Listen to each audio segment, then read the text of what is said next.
পুরুলিয়া জেলার কাশীপুরের এক সাধারণ পরিবারের সন্তান সিদ্ধার্থ মণ্ডল আজ টলিউড চলচ্চিত্র জগতে এক পরিচিত মুখ। ইতিমধ্যেই প্রায় 40 থেকে 45টি বাংলা ছবিতে অভিনয় করে দর্শকদের মন জয় করেছেন তিনি। প্রতিটি চরিত্রেই ফুটিয়ে তুলেছেন নিজের অভিনয় দক্ষতা। তবে সিদ্ধার্থর এই যাত্রাপথ একেবারেই সহজ ছিল না। বাবা মা দুজনেই শিক্ষক শিক্ষিকা।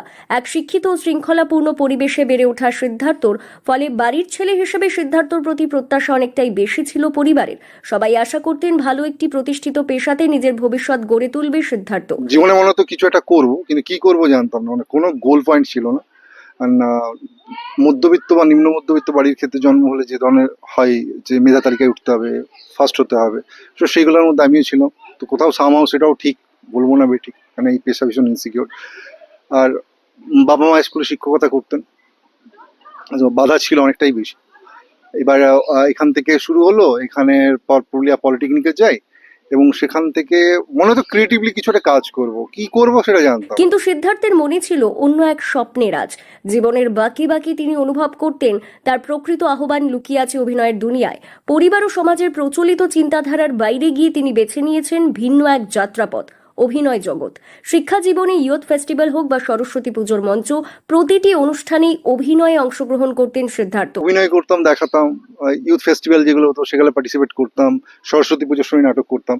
সেখান থেকে শুরু হয়, আর কলকাতায় যাই, অডিশন দিই 2006 28 মার্চ প্রথম ইটি বাংলা মেগা স্টার্চ অ্যান্ড তার F3 রিয়েলিটি শো। তারপর আবার চলে আসি, তারপরে প্রফুল্ল সিরিয়াল থেকে শুরু হয় জার্নি, দেন রাজ চক্রবর্তী জার্নি কন্টিনিউ চলতে থাকে। যখন রাজদার সাথে ব্যাক টু ব্যাক কাজ করি, দীর্ঘ 15 বছর ধরে কাজ করি, এখনো পর্যন্ত লাস্ট সন্তান করেছি। সেই ছোট্ট শুরু থেকেই ধীরে ধীরে গড়ে উঠতে থাকে তার অভিনয় জীবনের ভিত।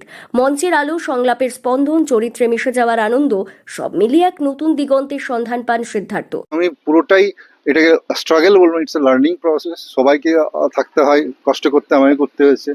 স্টেশনে থেকেছি, না খেতে পাওয়ার দিন দেখেছি, কিলোমিটারের পর কিলোমিটার হেঁটে গেছি, পকেটে 50 টাকা, 50 রুপিস, এবং এই 19 বছরের জীবন চলছে। তো একটা লং প্রসেস, লং ইনস্টিটিউশন চলে। শুধু রূপলী পর্দায় নয়, ওয়েব সিরিজ, টেলিভিশন ধারাবাহিক, থ্রিলার ঘরানার বিভিন্ন প্রজেক্টেও আজ সমানভাবে অভিনয় করে চলেছেন সিদ্ধার্থ।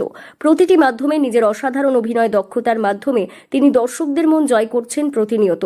চ্যালেঞ্জ টু, প্রলয়, বোঝে না সে বোঝে না, যোদ্ধা, পারবো না আমি ছাড়তে তোকে, কাঠমান্ডু, নিমকি ফুলকি,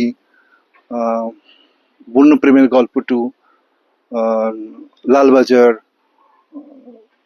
চুপ কথা টু, ব্যাক টু ব্যাকই কাজ করেছি। দেবদার সাথে অনেকগুলো কাজ করেছি, আবিদ্যা, পরমদা, মানে একটা সবার সাথেই মোটামুটি কাজ করেছি। অনির্বাণদা, সবার সাথে, অভিনেতা সবার সাথেই কাজ করেছি। আমার ডিরেক্টর মোটামুটি কলকাতার মোটামুটি সবার সাথেই কাজ করেছি। টলিউডে ছেলের উজ্জ্বল সাফল্যে আজ গর্বিত ও আনন্দিত সিদ্ধার্থর বাবা প্রাক্তন স্কুল শিক্ষক পঙ্কজ কুমার মণ্ডল।